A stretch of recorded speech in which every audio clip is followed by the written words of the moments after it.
I think for this phase, what I'd like to do is spend a few minutes getting into the weeds a little bit to sort of pick this apart, if Professor Chen doesn't mind too much.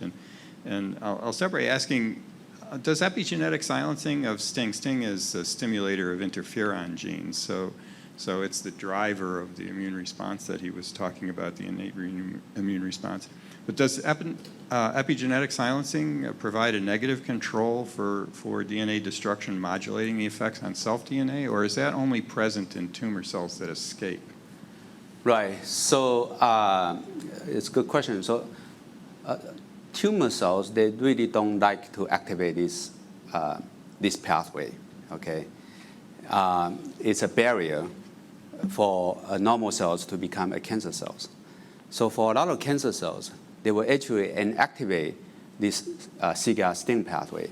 And so they will modify the CGAS and STING genes such that they are not expressed in cancer cells. So when CGAS and STING, when they are not expressed in these cancer cells, that's a mechanism for cancer cells to evade the immune surveillance. Now, then I guess one question is that if cancer cells, if they don't have STING or CGAS, then how, with the therapy that I just talked about, say using this CGAM molecule, will still work? If you don't have the target, it will still work. And we think that it will still work because even though cancer cells don't have STING, for example, the cells in our body, we still have STING. We still have the CGAS STING pathway. So if we can activate our immune cells, then we will still be able to control tumors. Fabulous.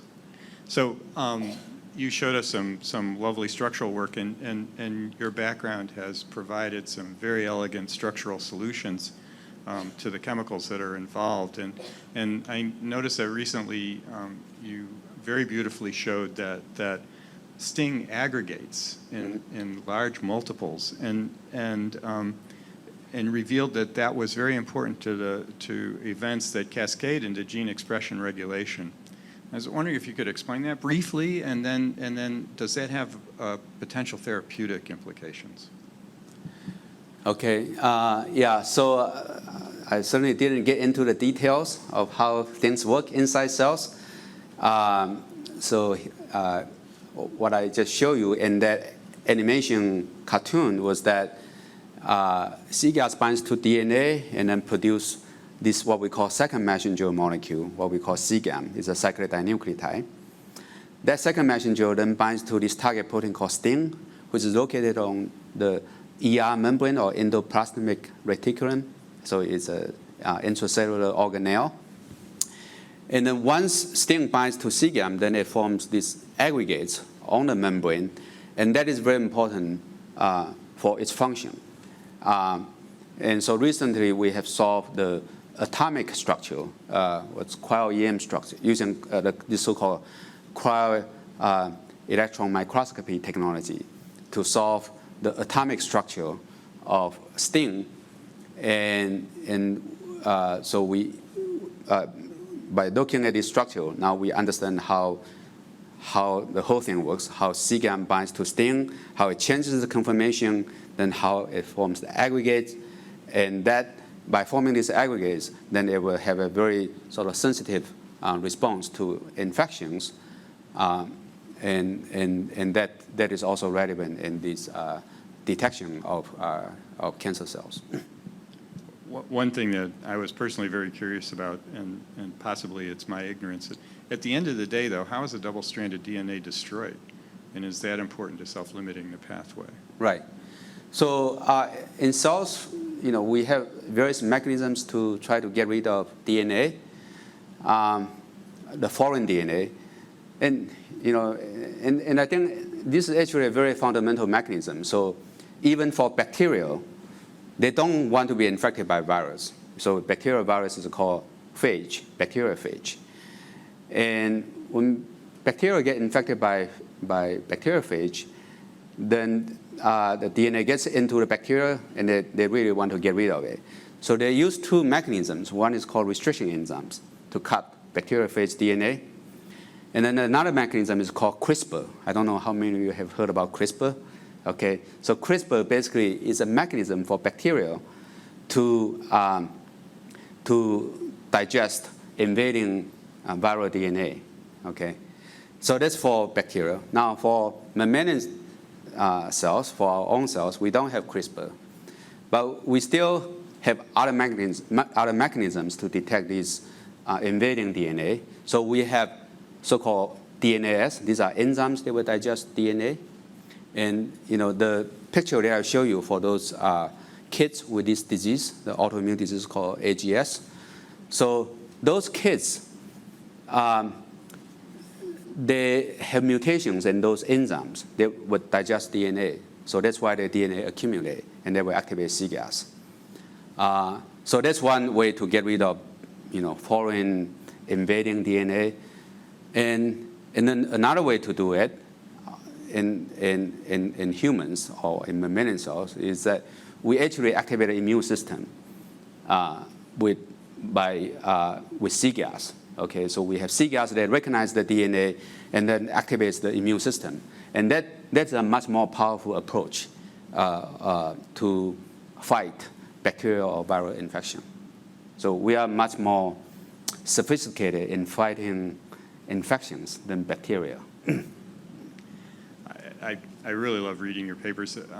There's such beautiful imagery in them too. I highly recommend it, even for those who aren't necessarily scientifically trained. But one of the things that comes out as a theme is that the cGAS in particular seems to accumulate in particular spots within the cell and in various compartments within the cell.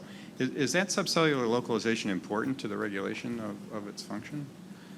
Yes, it is important. So cGAS is present in the cytoplasm of our cells, but interestingly, cGAS is also present in the nucleus of the cells.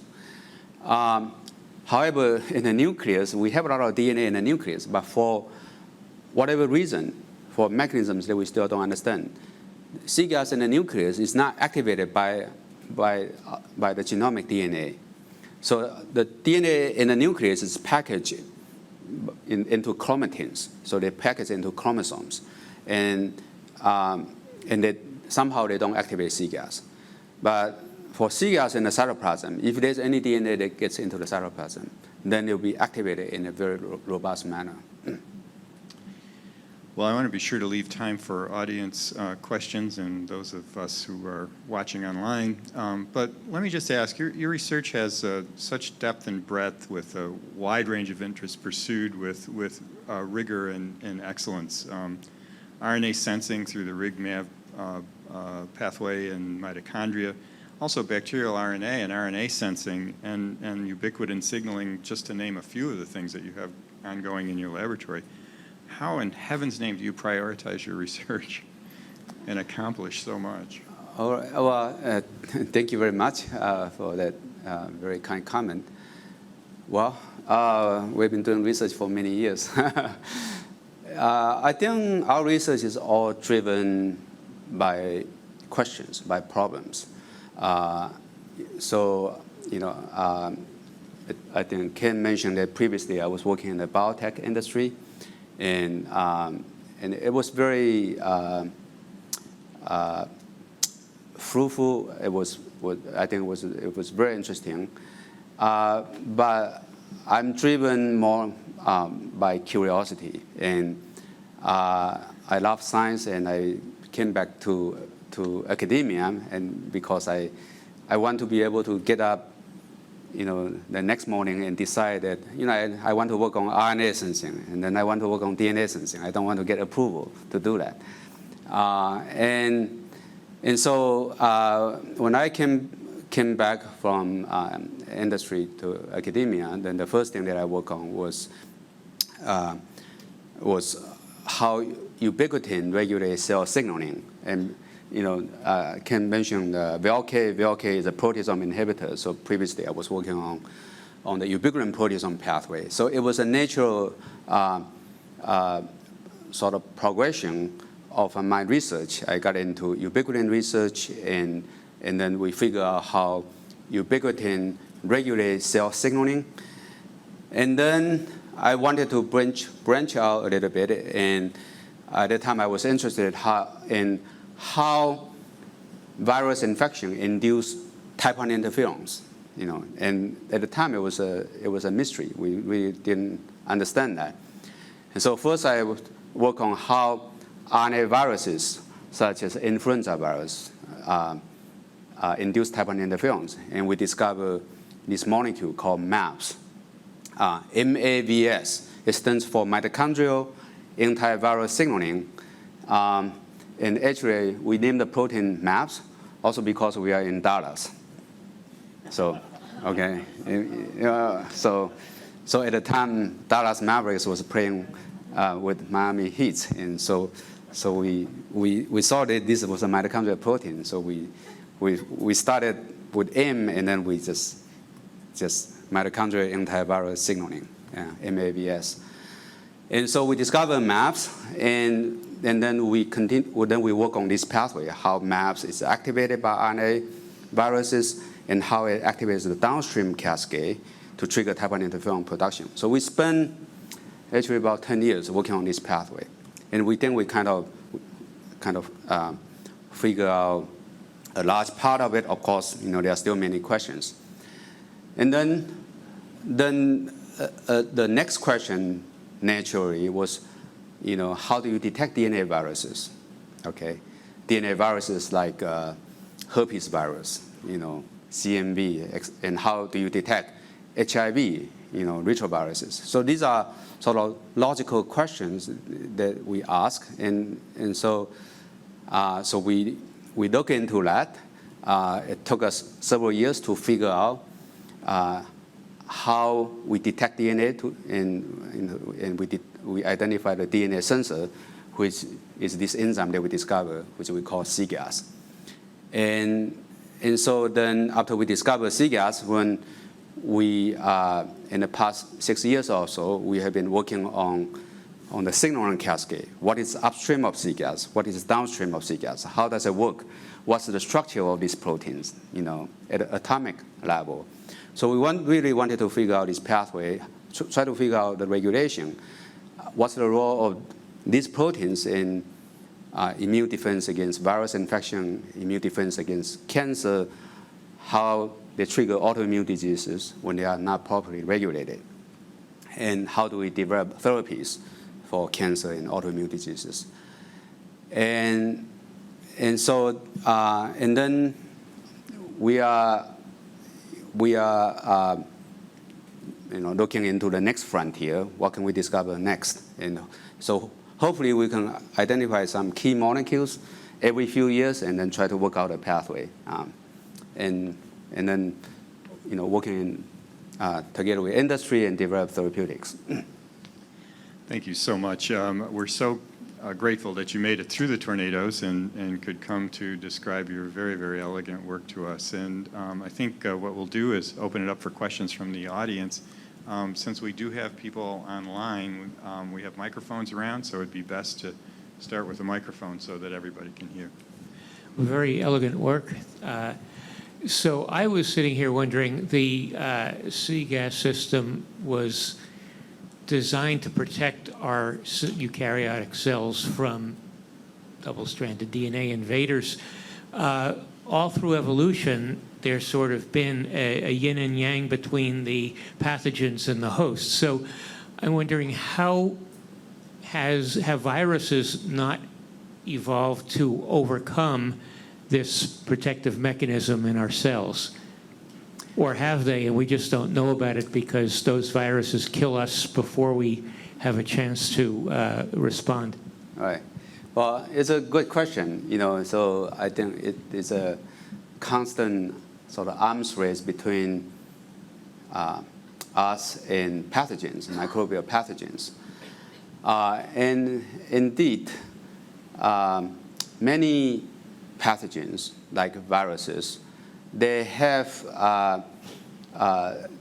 evolved mechanisms to evade this pathway. And that probably explains why these pathogens are still with us.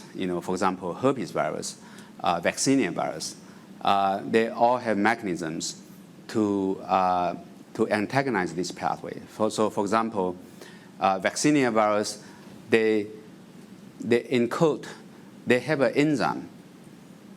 They can degrade cGAMP, this cyclodinucleotide. And so that plays a major role for vaccinia virus to evade the cGAS pathway. And I guess that was part of my question. What's known about how this particular pathway is evaded? And since you know so much about it, is there an Achilles heel in this pathway that you know about that could be an easy target for some of these pathogens that we could anticipate and then perhaps in the future protect against? Is that clear? Right. So in terms of therapeutics or vaccines, I suppose, yeah, so I think by understanding this sort of, the arms race, how we fight virus infection and how viruses fight back, then we may be able to develop therapies or drugs to fight these virus infections. So for example, I just mentioned vaccinia virus. They use an enzyme, a viral encoded enzyme to degrade cGAM, right? So perhaps we can come in with a cGAM molecule. They cannot be degraded by the viral enzyme for immunotherapy against this virus infection. That's one thing. Secondly, we can also use cGAM as an adjuvant to develop vaccines against these virus infections. And so I think these are some of the sort of the avenues to explore. We have a question from online. Many small and large biotech and pharma companies are getting involved with cell and gene therapy as well as viral vectors. In your opinion, is there a preferred avenue to fund?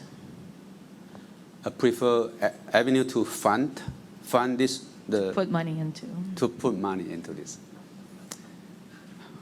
Just fund our research. Okay. Okay, just joking. Well, yeah. I think yes. I think there are many opportunities. For gene therapy. Actually, one obstacle that people have to overcome is that if you deliver DNA into cells, some of these cells, they will activate this pathway. Cancer cells, it's not a problem. It's, for a lot of cancer cells, because they have activated this pathway. So, but for example, if you want to deliver a gene into T cells or macrophages, then the DNA might activate this pathway, and that will trigger immune response, inhibit protein synthesis, etc. So then in those settings, you might want to come up with ways to inhibit this pathway, such that you would allow this gene expression or gene transduction to work more efficiently. But then, there are other ways to target these pathways. You mentioned T cell, some of these cell therapies, such as CAR T. It's possible that you can combine CAR T therapy with cGAM treatment or the treatment of a cGAM analog. So there are many different ways to target this pathway. I'm going to ask you a simple question because this is not my field. My understanding about most tumors is that these are native cells that have gone awry through a combination of mutations. As you describe the cGAS pathway, it is DNA activated. How do you recognize, or how does the system recognize a tumor from a native cell, since the same DNA is in the tumor, except for the mutations that all the rest of our cells are? Yeah, it's a very good question, and you are not outside the field. You ask a very, very good question. Yes. So one thing that I probably didn't emphasize is that cGAS can be activated by any double-stranded DNA, can be activated by viral DNA, can be activated by our own DNA. And that the advantage of that is that it allows this pathway to detect many different types of infections, virus infection, bacterial infection, etc. The problem, and also allows our immune system to detect cancer cells, okay? But the problem is that it will, sometimes if it detects our own DNA, it will trigger autoimmune diseases, okay? Now, so back to your question of, how do you detect tumor DNA, for example? So there are two ways that immune system detect this tumor DNA. One is tumor cell intrinsic, and that means that what happens inside tumor cells, okay? So in these tumor cells, for a normal cells to transform into a cancer cell, as you pointed out, that the cells have to go through multiple mutations, a lot of genomic instability. There's a chromosome instability. And so the cancer cells are really under stress. And in many of these cases, the DNA, the genomic DNA in the nucleus, they will somehow end up in the cytoplasm in the form so-called micronuclei. And these micronuclei, they are actually found in many tumor cells. It's actually a hallmark of tumor cells. So within these micronuclei, then cGAS actually get in and detect DNA within the micronuclei in the cancer cells. For normal cells, we actually don't have these micronuclei. Okay, so that's one mechanism, that so-called tumor cell intrinsic mechanism. A second mechanism is an extrinsic mechanism. And there's tumor cells, they can be eaten up by our immune cells, such as macrophages or dendritic cells. And so when these tumor cells get taken up by our phagocytes, then the tumor DNA can somehow get into the cytoplasm of macrophages, and that activates the cGAS pathway. Thank you. But it's a pretty profound question. We have another one from online. How would you inspire today's biomedical students to drive them towards future discoveries and innovations in cancer prevention and research? My advice is just follow your interest, follow your curiosity. I think to do biomedical research, you are not going to get results overnight. I mean, if a computer science student, you can become very impatient, And so I think to do biomedical research, you want to be patient, and you want to enjoy the process. And you want to enjoy the process of solving puzzles, getting answers, and making original discoveries. You want to be excited when you discover something that nobody known before. You will be the first one, in the history to discover something new, and you need to be excited about that. And then, of course, you have to be prepared to get into to do hard work. But I think that if you enjoy the process of making discoveries, then it's not hard work. Yeah. Dr. Chen, thank you for a lovely talk. And I would want to pull us out of the scientific weeds and talk maybe a little bit about translational processes and policies. And it's very unusual for someone of your caliber of science to have great success in both pharma as well as in academia. So I was just wondering if you could comment on those experiences and whether there are characteristics on either side of those parties as it relates to successful partnerships for drug development. Those are the critical components to bridging that valley of death. And since you've lived on both sides of that valley, are there experiences that you think are exemplars of how we might be able to accelerate drug development? Yeah, thank you for the question. Yes, I think industry operates very differently from academia. I think in industry, the pharmaceutical companies and biotech companies, overall, I think it's more disciplined. You get into the details because you are developing medicines for human use, you have to be very careful. It had to be standardized, and it also takes a lot of resources to do this work. You have to do preclinical testing in rats, non-human primates, and these clinical trials, they are extremely expensive. So you certainly need industry to be able to do that. I think academia in general, as I mentioned, is driven more by curiosity. So we can make this original discovery, and you discover targets. Sometimes we can even discover so-called lead molecules or lead compounds. But I think it takes a collaboration with industry to really bring a lead molecule into the clinics. And I think that in industry, there are people who are very good at doing this. And to develop a drug, it's really a team effort. You need chemists, you need regulatory people, you need physicians who can do clinical trials. And so it's really a sort of different type of expertise.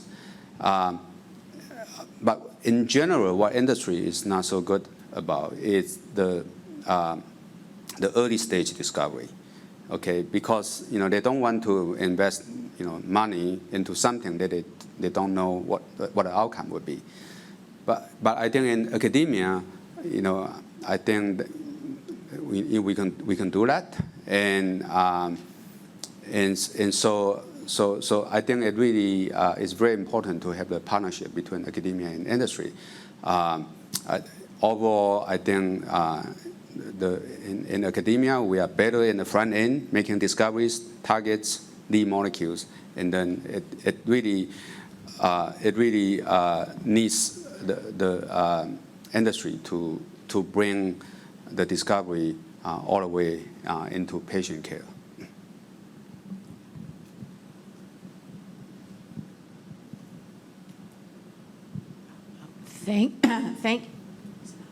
Thank you for making your presentation Thank you. understandable to non-scientists. We really appreciate it. Sometimes you must, I would guess, that you have reactions that you don't expect when you administer your drugs or your chemicals. Right. And when those reactions are negative for the patient, what mechanisms do you have to reverse the negative outcomes and minimize whatever harm is done unintentionally? Right. Well, so I think that's a very important question, especially when it comes to the immune system. As I mentioned, the immune system is a double-edged sword. And so, for example, in cancer immunotherapy, you want to activate anti-tumor immunity. But sometimes that will have side effects, such as cytokine storms. Sometimes it will trigger autoimmune diseases.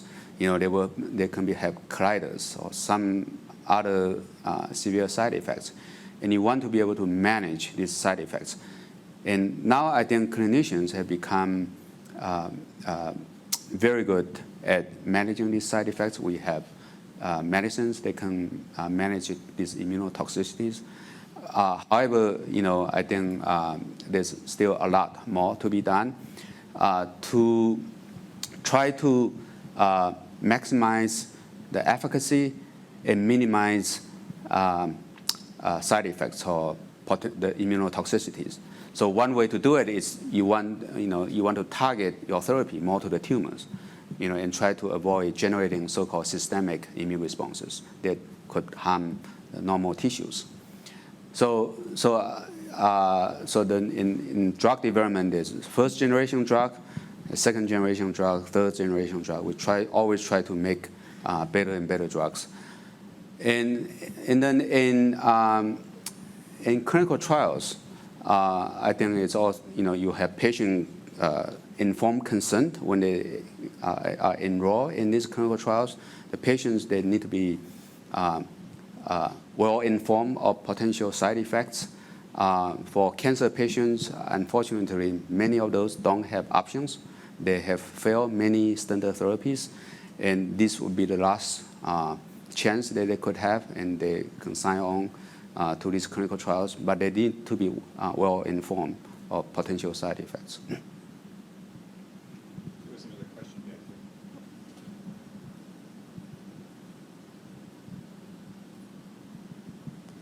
Thank you for your presentation.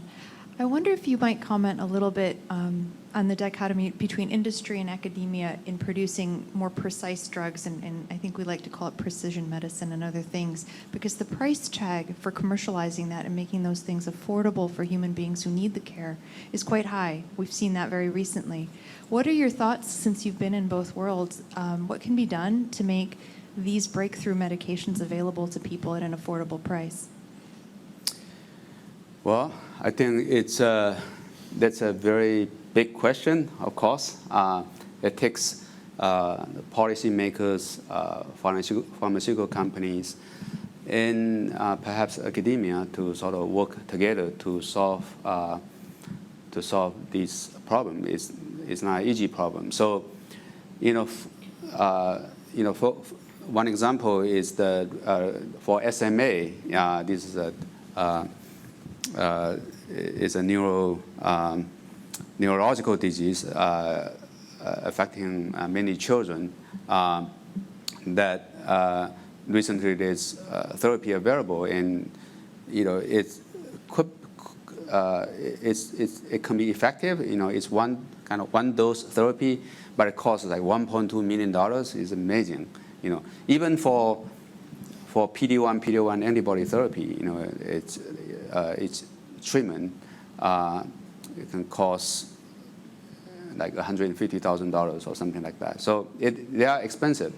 You need to provide incentives for pharmaceutical companies and biotech companies to develop new medicines. When they work on this, it's a lot of risk. A lot of these drug development efforts don't pan out. And so they want to be able to to get the return on the investment eventually. So, but then when the cost is sky high, there can be a problem. And I don't have an answer for your question. I think it's a complicated question. But in the end, I think it takes multiple parties to sort of work together to solve this problem. The very sort of high drug price, especially for this new medicine. Well, perhaps We have one more online, and then we'll close. What advice would you give scientists who want to transition from industry to academia? To publish. Okay. That's the only way. So if you go to industry, you want to go to a company that encourages publication. There are some companies that do that. Very few, but if you find those companies, for example, Genentech is one company that encourage scientists to publish. And then if you publish, then you will still be able to come back to academia.